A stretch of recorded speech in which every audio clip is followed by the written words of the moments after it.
High guys, welcome to my new blog. तर guys आपल्या आज डेली ब्लॉगिंगचा डे 4 आहे. आणि मी 3 दिवस झाले तुम्हाला सांगतोय आपले मित्र येणार आहेत ब्लॉग शूट करायला. पण ते लोक कोण येतच नाहीत, अर्धे येतात तर अर्धे नाही. बघू आज येत आहेत का. ते जरा झाले तर खूप मजा येईल, कारण आम्ही लोक एकमेकांना असे रोस्ट वगैरे करत बसतो ना, तर त्याच्यामुळे आमचा काय ना काहीतरी कंटेंट निघून जातो. आणि आज आमचं कॉलेज पण लेट होतं. वेनसडे टू थर्सडे आमचं कॉलेज लेट असतं, तर आता चाललो आहे तिकडे कॉलेजला. तर बघूया सागर वगैरे येत आहेत का. आयुष तर येणारच आहे तसा, पण सागर अनुराग वगैरे येतात का बघू. आमचा लेक्चर ऑफ गेलाय आणि 12th बोर्ड एक्झाम ऑफ गेलाय. तर मी आणि आमच्या क्लासरूमचा टॉपर साई आणि साई सपट, साई आणि नाही साई सपट, आम्ही दोघं पण असेच कॅम्पसमध्ये फिरतोय. बाकी तर कोण आले नाही. जे आलेले त्या लोकांची केटी एक्झाम होती, सॉरी केटी एक्झामची मीटिंग होती, मग ते लोक तिकडे मीटिंगला गेले. तर आता बघू ते लोक किती वाजेपर्यंत येतात. ते येईपर्यंत थांबेल, नाही तर मी घरी जाईन. मग काहीच बेडेकरवाल्यांना एक बेनिफिट आहे बघा, इतकं चांगलं कॅम्पस आहे ना कॉलेजचं, की कुठे हवं तिकडे बसायला भेटतं. आता मी आणि साई इकडे बसलोय आणि एकदम शांत जागा आहे इकडे, म्हणजे असं कंटाळा पण येत नाही वगैरे, एकदम असं चिल वाटतं एकदम ना. साईडचं असं वातावरण वगैरे पण एकदम शांत आहे. चारी साईडला झाडं आहेत, पक्ष्यांचे वगैरे आवाज येत आहेत. आणि हे लोक तर कोण येणारच नाहीत आय गेस. मी 4 दिवस झाले, चार दिवस झाले 4 ब्लॉग शूट केले. सगळ्या ब्लॉगमध्ये एकच बोलतोय की आज आपले फ्रेंड्स येणार आहेत, आज आपण फ्रेंड्ससोबत मजा मस्ती करणार आहे. कोणच फ्रेंड्स येत नाहीत. इतके दिवस झाले कोणच फ्रेंड्स येत नाहीत भाई. रोज मी एकटा येतोय. कधी कधी ते सागर वगैरे ती लोक येतात, नाही तर कधी कधी मग नाही, सागर वगैरे ती लोक येतात जेव्हा आयुष्याने येत नाही, आणि आयुष्याने तेव्हा येतात जेव्हा सागराने येत नाही. हेच चालू आहे रोज. मी एक गोष्ट ना साईला समजावून सांगत होतो, आणि मला त्याच्यात वाटलं की ही लाईन म्हणजे तुमच्यापर्यंत पण पोहोचवली पाहिजे. तर कसं असतं ना की हे बघ, लोकांनी जर तुझी कळ वगैरे काढली किंवा तुला चिडवलं ना, तर ते रागात नसतं घ्यायचं, ते फीडबॅक म्हणून घ्यायचं असतं. आता तुला जर कोण बोललं की अरे हा साई कसा चालतो वगैरे, तर ते रागात नाही घ्यायचं, तर ते फीडबॅक म्हणून घ्यायचं. मग तुला समजणार की हां यार, माझ्या चालण्यामध्ये काहीतरी चुकी होते, ज्याच्यामुळे लोक मला हसतात. मग तू नेक्स्ट टाइम ते इम्प्रूव्ह करायचं, तुझं चालणं इम्प्रूव्ह करायचं. तर तुम्ही लोकांनी पण तेच करायचं की जर तुम्हाला कोण चिडवत असेल ना, तर त्याला ते असं रागाबिगात नाही घ्यायचं, ते फीडबॅक म्हणून घ्यायचं आणि त्याच्यावर काहीतरी इम्प्रूव्हमेंट करायची, की पुढे जाऊन मग त्याला ते चिडवायला राहिलंच नाही पाहिजे. असं तर मी पण दरवेळेला तेच करतो. मी असं कधी कोणाकडे एवढं लक्ष नाही देत. तुम्ही लास्ट व्लॉग माझे बघितले असेल, त्याच्यामुळे मी जेव्हा रस्त्यावर वगैरे व्लॉग शूट करत होतो, तेव्हा गाडीवरनं जाणारे लोक वगैरे मागून चिडवायचे वगैरे, मी कधी कोणाकडे लक्ष नाही द्यायचो भाई. कारण मला घंटा काय कोणाची फरक नाही पडत. बिकॉज आपण आपल्या गोष्टींकडे लक्ष द्यायचं. बाकी लोकांना कामधंदे नसतात म्हणून ते लोक दुसऱ्यांना एकमेकांना चिडवत बसतात. आपण त्याच्याकडे काय लक्ष नाही द्यायचं, आपण स्वतःचं काम करायचं. साई पण आता तेच सांगत होता मला. स्वतःकडेच लक्ष द्या. लोकांच्या बोलण्यासाठी, लोकांसाठी तुम्ही स्वतःला का बदलताय? ऑब्विसली भाई, राईट आहे, बरोबर आहे तुझं. जसं आहे तसं राहा, काय वाईट नाही. तुम्ही नॅचरल राहा, एकदम जसं आहात तसे. बघ यार, तुमचं वागणं जर कोणाला आवडत नसेल ना, तर त्यांनी चेंज व्हायला पाहिजे. तुम्ही नाही चेंज व्हायचे दुसऱ्यांसाठी. तुम्ही जसे आहे तसंच राहायचं भाई. त्याला बोलणारी लोक तर बोलतच राहणार, आपण फक्त ऐकायचं सोडून द्यायचं. हां, तुमचं वागणं जर कोणाला आवडत नसेल ना, तर मग चेंज त्याला व्हायला पाहिजे. तुम्ही नाही व्हायचं यार कोणासाठी चेंज वगैरे.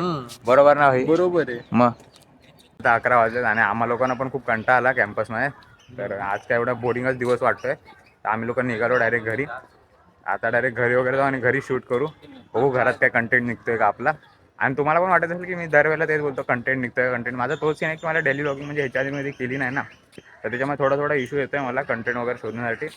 पण एकदा सवय झाली की होऊन जाईल. मग जर हा चॅलेंज जर आपला म्हणजे सक्सेसफुल झाला 7 डेजचा डेली व्लॉगिंगवाला, तर त्यानंतर मग आपण 3 मंथपर्यंत करू.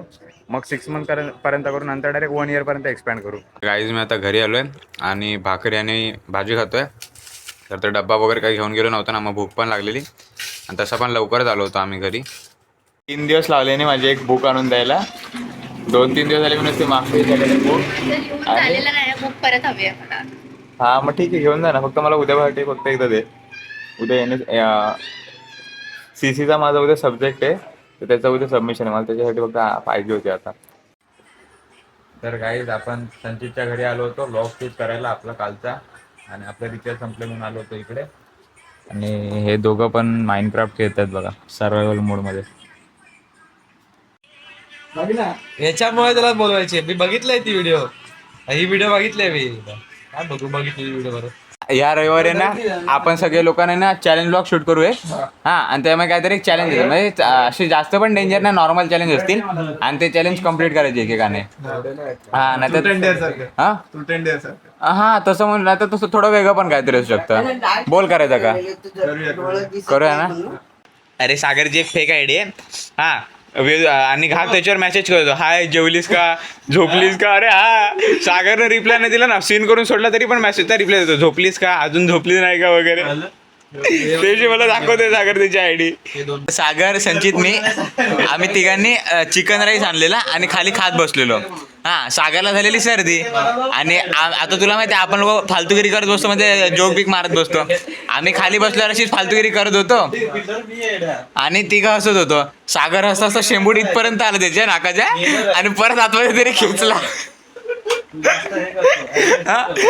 त्यांनी हे केलं, आम्ही पटकन त्याला भात काढून बाजूला त्याला म्हटलं तू तुझा वेगळाच. आता संध्याकाळ झाली आणि माझ्या कॉलेजचं थोडंफार काम बाकी होतं. आपल्या असाइनमेंट ज्या होत्या त्या साईन करून झाल्या होत्या, फक्त त्या कॉलेजच्या ऑफिशियल वेबसाईटवर अपलोड करायच्या होत्या.